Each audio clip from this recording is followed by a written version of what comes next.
Hi, my name is Jim Lindell, and today I'd like to discuss with you the steps for conducting a successful business planning retreat for your organization. Leading a successful retreat, it can help the organization set a clear direction, establish priorities, and develop a plan to achieve its goals. Here are some steps to follow when planning and conducting a successful business planning retreat. 1. Set clear goals and objectives in terms of the meeting and what we want to deal with. Define the purpose of the retreat and what you hope to achieve. Determine key topics that are going to be discussed, and then make sure that they align with the overall business strategy. Second, select the right venue. That's very important. Companies that select the meeting inside their existing structure are subject to interruptions, and it's never healthy for the discussion purposes. So choose a meeting venue that's conducive to be productive and to allow creative thinking. Ensure that the space is comfortable, it's well lit, and you have all the amenities necessary for a successful retreat. Make sure that you invite the right people. McKinsey did a study a number of years ago, and they found that the right people, I think it was close to 50%. I'd have to go back and check the survey, but they didn't have the right people at the table to discuss the strategy. So invite the key stakeholders and the decision makers who can provide the valuable insights and help move the organization forward.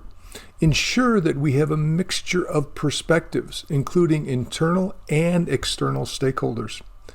Create an agenda for your meeting, okay?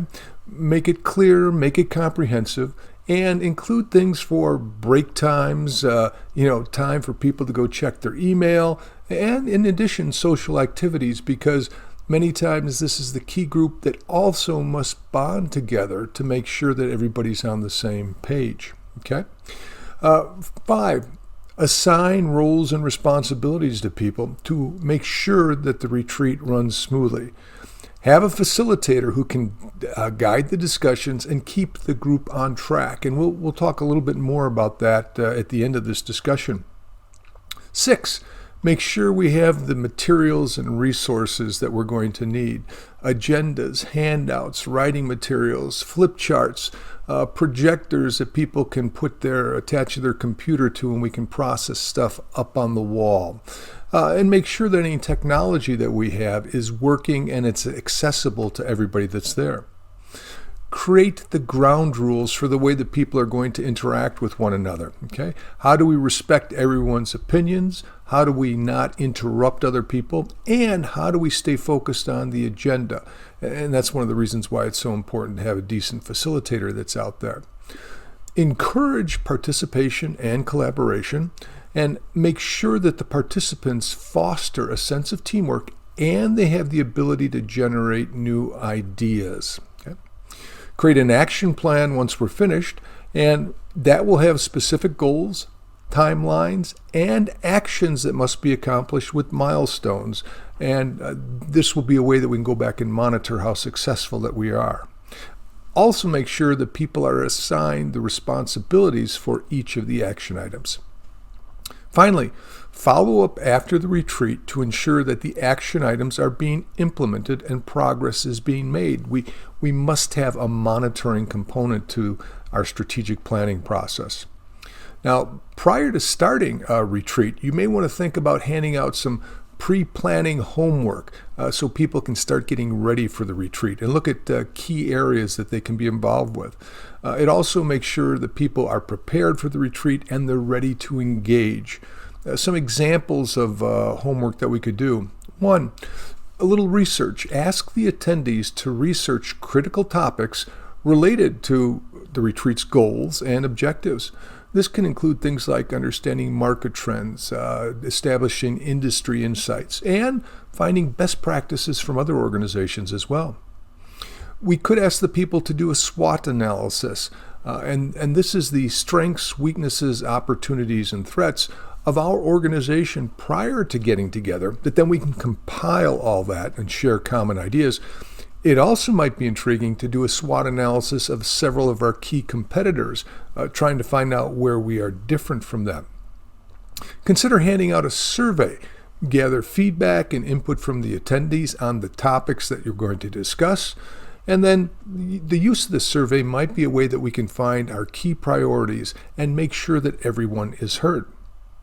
You may want to consider assigning certain types of readings for people that will again cover the different things like the trends that are out there, latest industry trends as well. Okay. We could also ask the attendees in advance, start thinking about the types of goals and actions that should come out of the retreat. This should not replace the actual process of establishing the goals, but if people can start to identify them, it'll make it easier as we go forward. We can also ask the attendees reflect on the organization's past successes as well as the challenges that they've faced.